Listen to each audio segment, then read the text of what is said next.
Ladies and gentleman, ಕಳೆದ ಒಂದು ವಾರದಿಂದ ಕರ್ನಾಟಕ ರಾಜ್ಯ ರಾಜಕಾರಣದಲ್ಲಿ ತೀವ್ರ ಕುತೂಹಲಕಾರಿ ಮತ್ತು ಬಿರುಸಿನ ಬೆಳವಣಿಗೆಗಳು ನಡೀತಾ ಇದೆ.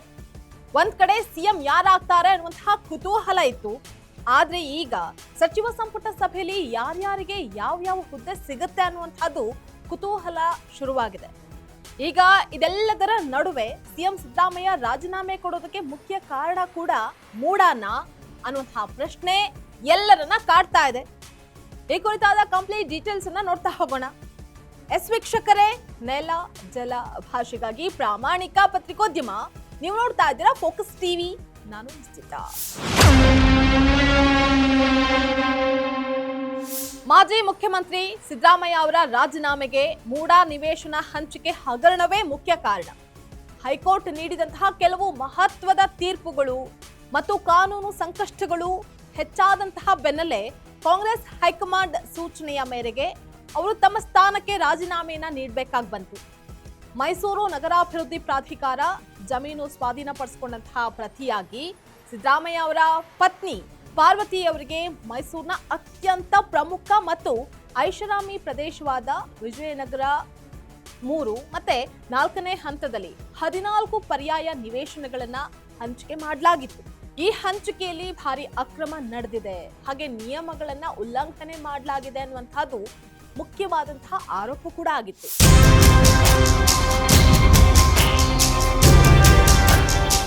ಮೈಸೂರಿನ ಕಸಬಾ ಹೋಬಳಿಯ ಕೆಸರೆ ಗ್ರಾಮದ ಸಿದ್ದರಾಮಯ್ಯ ಅವರ ಪತ್ನಿಯ ಹೆಸರಿನಲ್ಲಿ ಇದ್ದಂತಹ 3 ಎಕರೆ 16 ಗುಂಟೆ ಜಮೀನನ್ನ ಮೂಡಾ ಅಭಿವೃದ್ಧಿಪಡಿಸಿತ್ತು. ಅದಕ್ಕೆ ಪ್ರತಿಯಾಗಿ ಮೂಡಾ ಜಾರಿಗೆ ತಂದಿದ್ದಂತಹ 50-50 ಅನುಪಾತದ ಯೋಜನೆ ಅಡಿಯಲ್ಲಿ ಪರ್ಯಾಯ ನಿವೇಶನಗಳನ್ನ ನೀಡಲಾಯಿತು.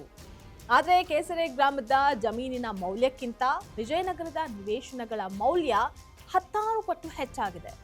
ಇದರಿಂದ ಸರ್ಕಾರಕ್ಕೆ ಕೋಟ್ಯಾಂತರ ರೂಪಾಯಿ ನಷ್ಟ ಆಗಿದೆ ಅಂತ ಹೇಳಿ ವಿರೋಧ ಪಕ್ಷಗಳು ಆರೋಪ ಮಾಡಿತ್ತು. ಸಿಎಂ ಪತ್ನಿಯ ಸಹೋದರ ಮಲ್ಲಿಕಾರ್ಜುನ್ ಸ್ವಾಮಿ ಅವರು ಈ ಜಮೀನನ್ನ ಖರೀದಿ ಮಾಡಿ ನಂತರ ತಮ್ಮ ಸಹೋದರಿಗೆ ಉಡುಗೊರೆಯಾಗಿ ನೀಡಿತ್ತು. ಆದರೆ ಈ ಜಮೀನು ಅದಕ್ಕೂ ಮೊದಲೇ ಮೂಡಾದಿಂದ ಭೂಸ್ವಾಧೀನ ಪ್ರಕ್ರಿಯೆಗೆ ಒಳಪಟ್ಟಿತ್ತು ಅನ್ನುವಂತಹದ್ದೇ ಮುಖ್ಯವಾದಂತಹ ವಾದ ಆಗಿತ್ತು.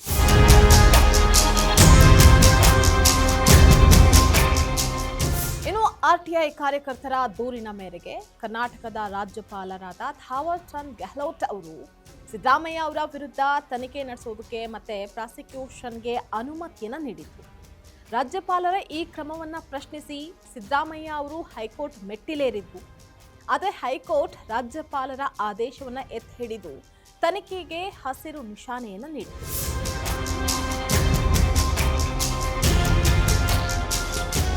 ಹೈಕೋರ್ಟ್ ಆದೇಶದ ಬೆನ್ನಲ್ಲೇ ಮೈಸೂರು ಲೋಕಾಯುಕ್ತ ಪೊಲೀಸರು ಸಿದ್ದರಾಮಯ್ಯ ಅವರ ಪತ್ನಿ ಪಾರ್ವತಿ ಮತ್ತು ಇತರರ ವಿರುದ್ಧ ಎಫ್ಐಆರ್ ಅನ್ನ ದಾಖಲಿಸಿ ತನಿಖೆಯನ್ನು ಆರಂಭ ಮಾಡಿತು. ಇದರೊಟ್ಟಿಗೆ ಜಾರಿ ನಿರ್ದೇಶನಾಲಯ ಕೂಡ ಅಕ್ರಮ ಹಣ ವರ್ಗಾವಣೆ ಕಾಯ್ದೆ ಅಡಿಯಲ್ಲಿ ಪ್ರಕರಣವನ್ನು ದಾಖಲು ಮಾಡಿಕೊಂಡು ಮೂಡಾ ಕಚೇರಿಗಳ ಮೇಲೆ ದಾಳಿ ನಡೆಸಿ ದಾಖಲಾತಿಗಳನ್ನು ವಶಪಡಿಸಿಕೊಳ್ತು.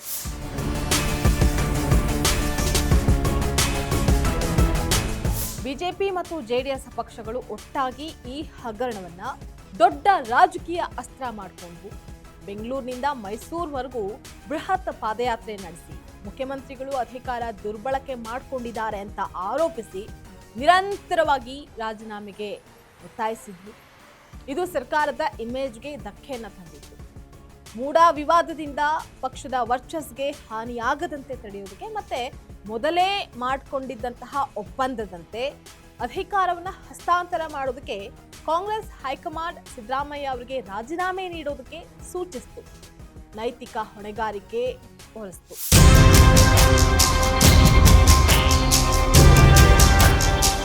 ಲೋಕಾಯುಕ್ತ ಮತ್ತು ಜಾರಿ ನಿರ್ದೇಶನಾಲಯ ತನಿಖೆಯ ಆಡಳಿತಾತ್ಮಕ ಒತ್ತಡ ಹೆಚ್ಚಾದಾಗ ಪಕ್ಷ ಹಾಗೆ ಸರ್ಕಾರದ ಕಾರ್ಯವೈಖರಿಗೆ ತೊಂದರೆ ಆಗಬಾರದು, ಹಾಗೆ ಮುಂಬರುವ ಚುನಾವಣೆಗಳ ಮೇಲೆ ಇದರ ಪ್ರಭಾವ ಬೀರಬಾರದು ಅನ್ನುವಂತಹ ಕಾರಣಕ್ಕೆ ಅವರು ನೈತಿಕ ಹೊಣೆಯನ್ನು ಹೊತ್ತು ರಾಜೀನಾಮೆಯನ್ನು ನೀಡಿದರು. ವಿವಾದ ತೀವ್ರ ಸ್ವರೂಪ ಪಡೆದಾಗ ಸಿದ್ದರಾಮಯ್ಯ ಅವರ ಪತ್ನಿ ಪಾರ್ವತಿಯವರು ಆ 14 ನಿವೇಶನಗಳನ್ನ ಮೂಡಕ್ಕೆ ವಾಪಸ್ ನೀಡಿದ್ರು.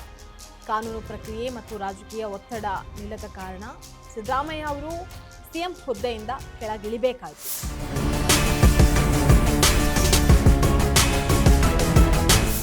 ಪ್ರಕರಣಕ್ಕೆ ಸಂಬಂಧಪಟ್ಟಂತೆ ಹೈಕೋರ್ಟ್ನಲ್ಲಿ ಕಾನೂನು ಹೋರಾಟ ಮುಂದುವರೆದ ಬೆನ್ನಲ್ಲೇ ಮತ್ತು ವಿರೋಧ ಪಕ್ಷಗಳ ತೀವ್ರ ಒತ್ತಡ ಹಾಗೆ ಹೈಕಮಾಂಡ್ ಸೂಚನೆಗೆ ಮಣಿದು ಮೇ 28, 2026ರಂದು ಸಿದ್ದರಾಮಯ್ಯ ಅವರು ತಮ್ಮ ಮುಖ್ಯಮಂತ್ರಿ ಸ್ಥಾನಕ್ಕೆ ರಾಜೀನಾಮೆಯನ್ನ ನೀಡಿದ್ದಾರೆ.